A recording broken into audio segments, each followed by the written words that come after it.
Monsieur le Président, nous remercions d'abord le professeur Amira Benjeloun de nous avoir donné l'occasion d'être présent ici pour partager notre expérience de l'endovasculaire ainsi que toute la cellule d'accueil de ce congrès. Nous travaillons dans un centre de chirurgie cardiovasculaire à Dakar au Sénégal, en Afrique de l'Ouest.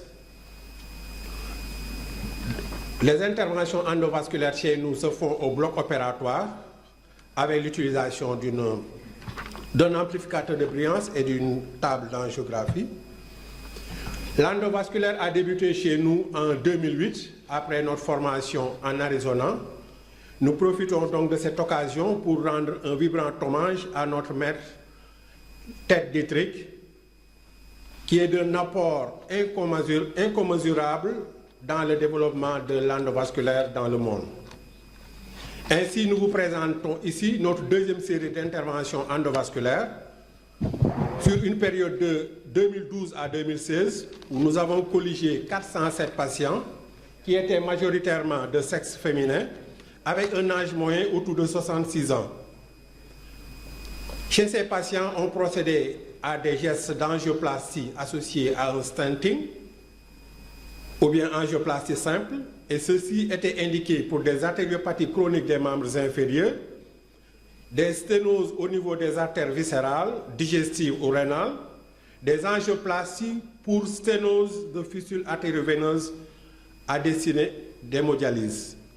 On procédait également à des embolisations et à une sclérothérapie des varices. Pour les artériopathies des membres inférieurs, les principaux facteurs de risque étaient l'hypertension artérielle et le diabète. Le tabagisme était observé dans une moindre mesure. Cliniquement, on avait des patients qui consultaient souvent à des stades avancés, dominés par le stade 4 de Leriche avec des nécroses. Les indices de pression étaient très bas. L'indice de pression systolique était inférieur à 0,5 chez 83% de nos patients. On utilisait donc l'écho-Doppler et l'angioscanner pour faire le diagnostic. Le geste se faisait toujours sous anesthésie générale. L'abord était fémoral, le plus souvent rétrograde. On procédait par une angiographie suivie d'une héparinisation générale. Les lésions à l'artériographie étaient des lésions souvent qui étaient très sévères, dominées par le stade C de la Transatlantic Society Consensus, avec des occlusions qui étaient longues et des sténoses serrées. On procédait à une angioplastie simple dans 65% des patients, majoritairement sous des artères fémorales superficielles. L'angioplastie était associée au stenting en cas de sténose résiduelle significative ou en cas de dissection. Cela concernait 35% de nos patients. Ici, on peut vous montrer en illustration l'angioplastie fémorale après une occlusion fémorale complète. L'angioplastie a donné donc une reperméabilisation complète de l'artère. Toujours une occlusion d'environ 5 cm de l'artère fémorale superficielle distale qui, sous angioplastie simple, a donné une bonne perméabilité de l'artère. Nous présentons toujours une sténose serrée de l'artère fémorale superficielle qui a été dilatée, ce qui a permis une recanalisation complète avec recrutement de beaucoup de collatérales. Et ici, on peut voir un runoff au niveau de l'artère pédieuse.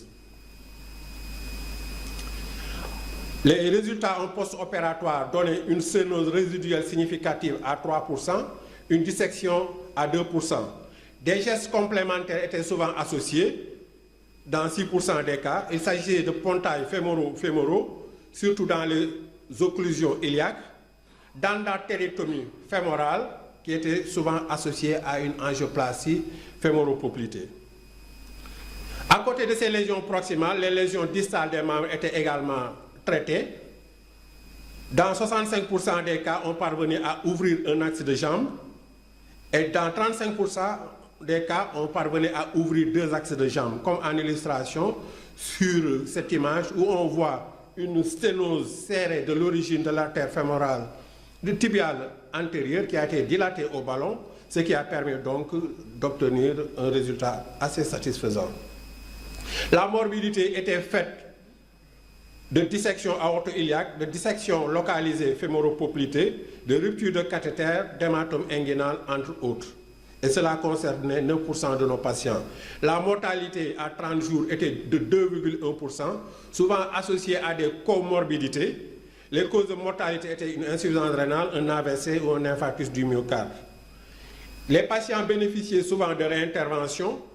Un pontage aortobifémoral a été effectué chez un patient où nous avons eu une dissection importante. Les amputations majeures touchaient 66% de nos patients, les amputations mineures 15%. On procédait également à des débridements. L'évaluation à 6 mois a permis sur 89% de nos patients d'avoir une cicatrisation complète, une régression de la douleur avec une mortalité nulle. L'écho-Doppler notait 84% de perméabilité à 6 mois. À côté de ces artériopathies des membres inférieurs, il y avait également les sténoses des artères viscérales, en particulier au niveau de l'artère rénale, comme sur cette image où nous voyons une sténose très serrée de l'origine de l'artère rénale gauche, où nous avons procédé à une mise en place d'un stent qui a permis une revascularisation de cette artère rénale. D'autres procédures sont également effectuées. Il s'agit des embolisations qui sont indiquées très souvent pour les malformations vasculaires, en particulier pour les malformations artério-veineuses. On procédait donc à des embolisations premières qui parfois suffisaient à faire disparaître le flux, mais très souvent on procédait à des interventions hybrides. Après diminution significative de ce flux artériel, on procédait à des ligatures secondaires. Ce fut le cas sur ce patient qui avait une malformation artério-veineuse cervico-temporale. C'est la même chose pour cette autre image où nous avions une malformation artério-veineuse au niveau du mollet qui a été embolisée avec succès. Les embolisations touchent également les artères hépatiques. L'indication, c'était des tumeurs hépatiques qui étaient évoluées. Donc, on procédait à ces embolisations pour diminuer donc, le calibre de la tumeur. C'est la même chose pour les hémorragies de la délivrance, où l'embolisation permet de préserver la fonction de l'utérus.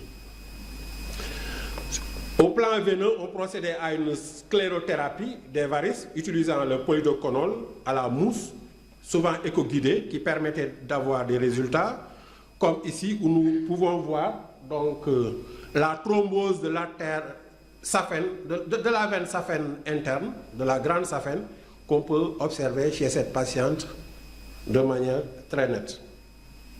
En conclusion, on va dire que l'endovasculaire occupe une place importante dans la chirurgie vasculaire. Elle permet surtout d'éviter plusieurs amputations majeures, de traiter des malformations vasculaires complexes. Malgré les difficultés que nous rencontrons, nous savons qu'elle est possible en pays sous-développés. Elle est bien effective au Sénégal depuis plusieurs années et devrait être vulgarisée partout en Afrique et dans le monde. Nous vous remercions de votre aimable attention.